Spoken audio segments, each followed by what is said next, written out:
যেদিন আপনাদের কাছে খবর হবে সাইদি পৃথিবী থেকে বিদায় হয়েছে, আমি আপনাদের কাছে শুধু দোয়া চাইবো, আপনারা প্রাণ ভরে আমার জন্য দোয়া করবেন।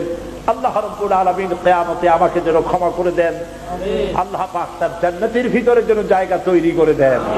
আমি শুধু আপনাদের দোয়া চাই।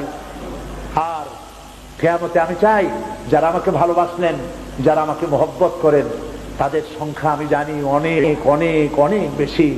আমি আল্লাহকে বলবো, আল্লাহ আমাকে যারা ভালোবাসে এরা আমার মায়ের পেটের ভাই না, এক জেলার মানুষ নয়, অথচ আমাকে ভালোবাসে শুধু দিনের জন্য।